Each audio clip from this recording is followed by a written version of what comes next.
எல்லோருக்கும் வணக்கம்.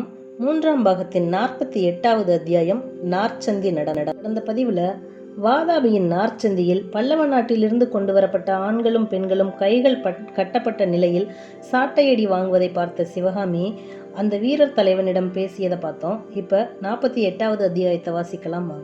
கடவுள் ஒருவர் இருப்பது உண்மையானால், அவர் கருணாமூர்த்தி என்பதும் உண்மையானால், உலகத்தில் ஏன் இத்தனை துன்பங்களை வைத்திருக்கிறார்?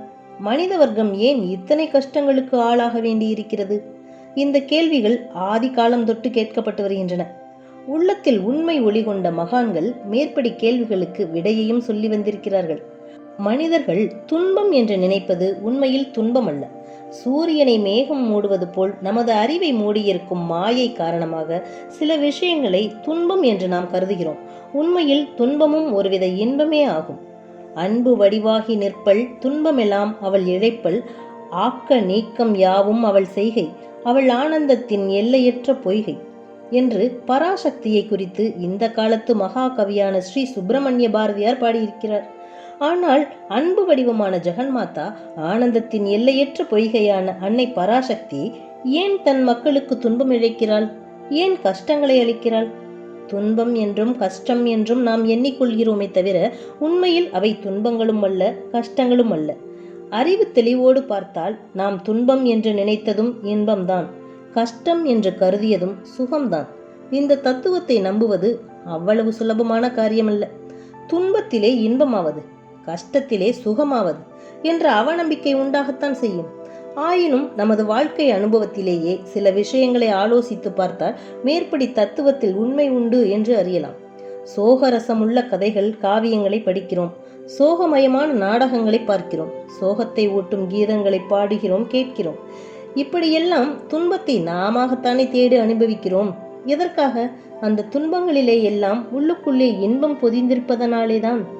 நமது வாழ்க்கையில் எத்தனையோ கஷ்டங்களை அனுபவிக்கிறோம். அனுபவிக்கும் போது கஷ்டமாக இருக்கிறது, இது சகிக்க முடியாத கஷ்டம் என்று தோன்றுகிறது. இந்த வாழ்க்கையே வேண்டாம் என்று தீர்மானிக்கிறோம். எல்லா கஷ்டங்களையும் எப்படியோ சகித்துக் கொள்கிறோம். அப்படி நாம் அனுபவித்த சகிக்க முடியாத கஷ்டங்களை சில வருஷ காலம் கழித்து நினைத்து பார்க்கும்போது ஒரு வகை அபூர்வ இன்பம் ஏற்படுகிறது. பழைய கஷ்டங்களை நினைத்து பார்ப்பதிலும் அவற்றை குறித்து பேசுவதிலும் சந்தோஷம் அடைகிறோம். சீதாதேவி வனவாசத்தின் போது அனுபவித்த துன்பங்களுக்கு எல்லையே இல்லை. அவ்வளவு துன்பங்களை பெண்ணாய் பிறந்த யாரும் அனுபவித்திருக்க முடியாது.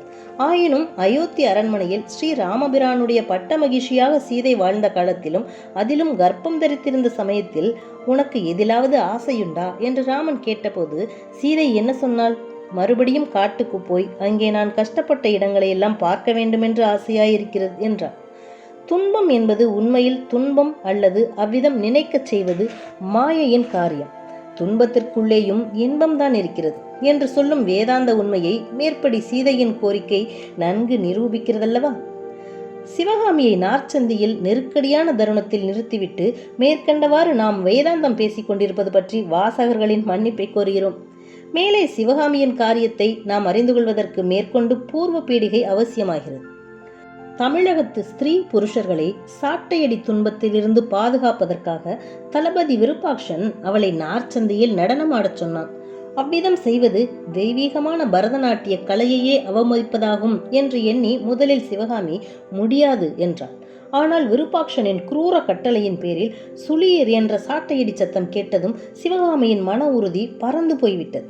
மறுகணம் வாதாபி நகரின் நார்ச்சந்தியில் சிவகாமி தேவி நடனமாடத் தொடங்கினாள். அற்புதமாக ஆடினாள். துன்பத்திலும் இன்பம் உண்டு என்னும் வாழ்க்கை தத்துவம் நன்கு விளங்கும்படி ஆனந்தமயமாக ஆடினாள். சகிக்க முடியாத கஷ்டத்திலிருந்து எல்லையற்ற ஆனந்தம் பிறக்கும் என்னும் உண்மை நிதர்சனமாகும்படி ஆடினாள். தன்னை மறந்து, வெளி உலகத்தை மறந்து, காலதேச வர்த்தமானங்களை மறந்து ஆடினாள். அந்த காட்சியானது அழகு தெய்வம் ஆனந்த வெறி கொண்டு ஆடுவது போல் இருந்தது. வாதாபியின் வீதியில் சிவகாமி நடனம் ஆடிய போது வானமும் பூமியும் அசைவற்று நிற்பது போல் தோன்றியது. வீதியில் போய்க் கொண்டிருந்த வாதாபி நகர மாந்தர்கள் அப்படியே நின்று அந்த விந்தையை பார்த்தார்கள். பந்தமுற்ற தமிழகத்து ஸ்திரீ புருஷர்கள் அசைவற்று நின்றார்கள். கையில் சாட்டை பிடித்த கிங்கரர்களும் சும்மா நின்றார்கள். அவர்களுடைய தலைவன் விருப்பாக்ஷனும் அசையாமல் நின்றான். அனைவரும் பார்த்த கண்கள் பார்த்த வண்ணம் சிற்ப வடிவங்களைப் போல் நின்றார்கள்.